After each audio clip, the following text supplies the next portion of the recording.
Shalom peuple de Dieu, bonjour, bonsoir, de partout vous nous suivez. Notre partage de ce soir est focalisé dans les livres de 2 Chroniques, chapitre 32, le verset 20. Nous allons lire au nom du Seigneur Jésus-Christ. 2 Chroniques, chapitre 32, le verset 20. Le roi Ézéchias et le prophète Isaïe, fils d'Amon, se mirent à prier à ce sujet et ils crièrent au ciel. Alors l'Éternel envoya un ange qui extermina dans le cas du roi d'Assyrie tous les voyageurs, le prince et le chef. Et le roi confit et retourna dans son pays. Il entra dans la maison de son Dieu. Et là, ceux qui étaient sortis de ses entrailles les firent tomber par l'épée. Ainsi l'Éternel sauva Ézéchias et les habitants de Jérusalem de la main de Sachérib, le roi d'Assyrie. C'était dans le livre de 2 Chroniques, chapitre 32, le verset 20. Si je vais donner un thème, je dirais, mon thème sera crier au ciel. Voilà, crier au ciel, qu'est-ce que cela signifie? La Bible dit clairement ici, dans l'écriture que nous venons d'entendre, de lire, d'écouter nous tous. La Bible dit, il y avait une histoire, il y avait un temps que le roi Ézéchias, je dirais même le peuple juif, était dans la détresse à cause du roi de Syrie. Parce que le roi de Syrie voulait toujours exterminer les enfants d'Israël, voulait toujours exterminer les juifs. Pendant ce projet-là que le roi Sachérib et le roi d'Assyrie proposaient pour exterminer, pour détruire, pour chasser les enfants d'Israël, alors le roi Ézéchias, étant qu'un roi appelé de Dieu, étant qu'un serviteur de Dieu, et le prophète Isaïe, ils ont jugé bon la Bible déclarée à prier Dieu et à crier au ciel. Ils s'est mis à prier Dieu, il criait au ciel à l'esprit. Crier au ciel, qu'est-ce que cela signifie? Crier au ciel. Au ciel, qu'est-ce que cela signifie? Répétons ces versets, tu vas comprendre une chose. Écoutez votre question. Et le prophète Isaïe, fils d'Amon, s'est mis à prier à ce sujet. Ils crièrent aussi les persécutions. Ils n'ont pas eu peur. Pendant ces moments de détresse, ils n'ont pas eu peur. Pendant ces moments de persécution, ils n'ont pas fui, ils n'ont pas pris les larges. Un frère, une sœur, bien-aimé, vous, dans la solution, il ne faut pas perdre ton équilibre. Pendant que tu vois que des choses ne marchent pas dans ta vie, il ne faut pas perdre l'équilibre. Pendant que tu es malade, il ne faut pas perdre l'équilibre. Pendant que rien ne marche dans ta famille, il ne faut pas perdre l'équilibre. Pendant qu'on fait des mauvais projets pour toi, pendant qu'on fait des mauvaises propositions pour ta vie, il ne te faut pas perdre ton équilibre. Ce que j'ai aimé dans ces versets, c'est que le roi Ézéchias et le prophète Isaïe n'ont pas perdu leur équilibre. Mais ils ont fait une chose très, très bien. Ils commencent maintenant à prier à ce sujet. Lorsque tu remarques qu'il y a ça ne va pas dans ta vie, dans n'importe quel domaine de ta vie, quel que soit dans ta famille, dans ton foyer, dans ton travail, il faut prier à ce sujet. Il faut prier Dieu à ce sujet. Car la Bible déclare, tout ce que vous demanderez avec foi dans la prière, Jésus-Christ qui fait. Ta vie ne marche pas. Priez Dieu pour ta vie. Priez Dieu pour ta famille. Priez Dieu pour ton église. Priez Dieu pour ton ministère. Priez Dieu pour tout. Priez Dieu à ce sujet. Si je comprends bien, notre thème, crier au ciel signifie prier Dieu. C'est ça. Crier au ciel. Et lorsqu'on crie au ciel, le ciel ne laisse pas enfermer. Le ciel s'ouvre. Mon frère, ma soeur, les églises de ciel ne s'ouvrent que par des cris. Si tu ne cries pas, les églises de ciel ne vont pas s'ouvrir. Si tu ne cries pas, les églises de ciel ne vont pas s'ouvrir. Si tu ne pries pas Dieu à ce sujet, ton problème là ne changera pas. Ton ministère ne marchera pas. Si tu ne pries pas Dieu, prie Dieu à ce sujet. Prie Dieu à ce sujet. Prie Dieu pour ta famille. Prie Dieu pour ton église. Et il est là, il écoute aujourd'hui un point très important ici. Qu'est-ce qu'il faut faire pour que Dieu écoute ta prière et exauce?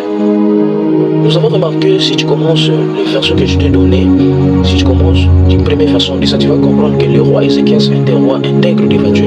C'est lui qui avait détruit les hôtels des diables, les hôtels des Baals qui étaient placés à Jérusalem.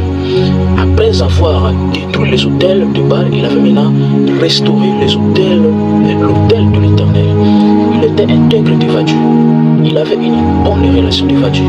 C'est pourquoi j'ai dit à un frère, je dis à une sœur, pour que Dieu exauce ta prière, il faut que tu aies une très bonne relation avec Dieu.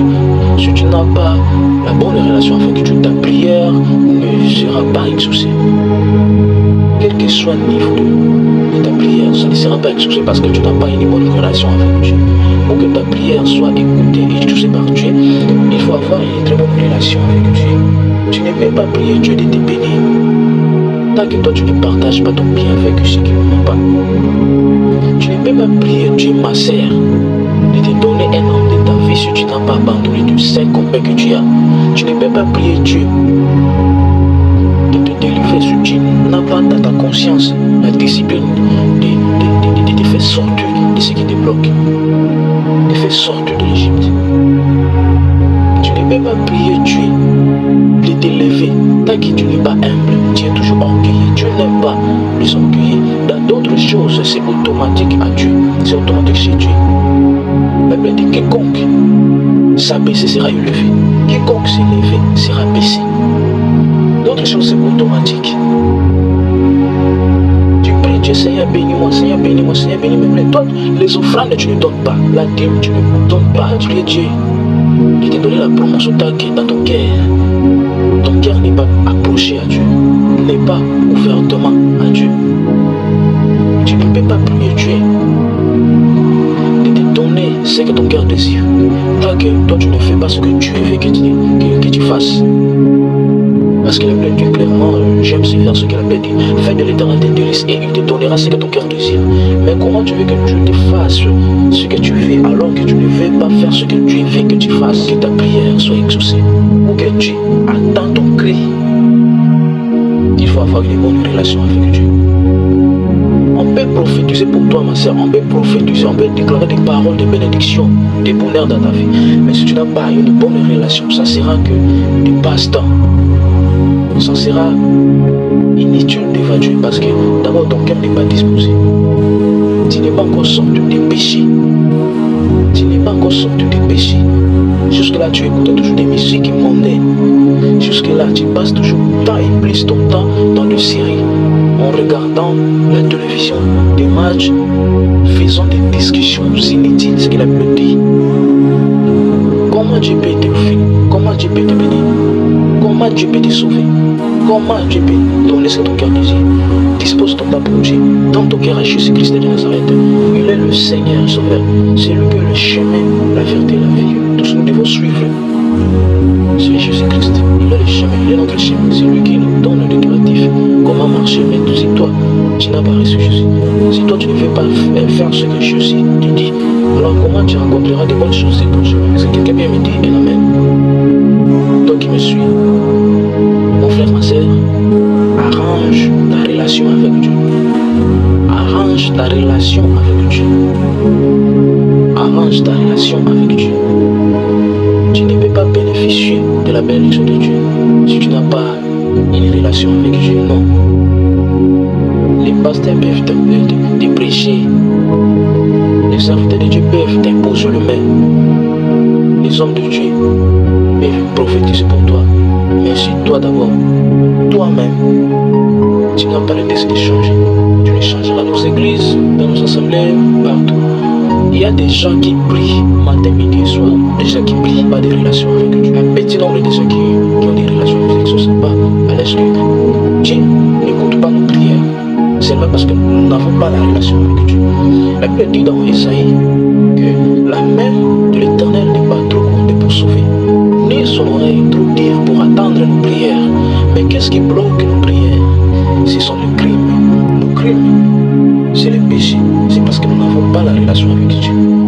Il faut entretenir ta relation avec Dieu, mon frère, ma soeur, toi qui as eu l'occasion de m'écouter, toi qui as eu l'occasion de souffler ces messages, laisse que Dieu te relation avec Dieu prolongera toujours ta relation avec Dieu. Touchera même le cœur déjà pour te faire du bien. Si seulement tu as une très bonne relation avec Dieu, tu ne forceras pas les miracles. Tu ne forceras pas les miracles en tant que serviteur de Dieu. Tu ne donneras pas de mauvaises prophéties pour toi ou qu'on te donne de l'argent. Tu as la relation avec Dieu. L'Éternel sera ton Dieu. Le Dieu qui était avec Moïse sera ton Dieu. Le Dieu qui était avec Josué sera ton Dieu. Le Dieu qui était avec Jacob sera ton Dieu. Le Dieu qui était avec Abraham sera ton Dieu. Si tu gardes une bonne relation avec lui, jeûner et prier. Tu peux jeûner et prier. Oui, le jeûne et les prières sont très importants et c'est très bon pour un chrétien. Mais ça devient inutile là où il n'y a pas la relation avec Dieu. Là où un homme n'a pas la relation avec Dieu, le jeûne et les prières sont inutiles. Remarquez, il faut avoir une bonne relation avec Dieu. La relation avec Dieu se développera seulement par ta prise de conscience. Si tu veux que tu aies une bonne relation avec Dieu, ce n'est que par ta prise de conscience de faire le bien et d'abandonner le mal, de marcher à la crête de l'Éternel, de marcher dans la vie de la sanctification, dans la sainteté, de marcher dans la vie de jeûne et prière, dans la vie de servir Dieu, de marcher dans la droiture, de marcher dans l'intégrité. Seulement par ta propre prise de conscience que tu pourras avoir, entretenir une très bonne relation avec Dieu. Et Dieu va te bénir. Parce que ta relation avec Dieu prolongera tes jours, t'ouvrira des portes.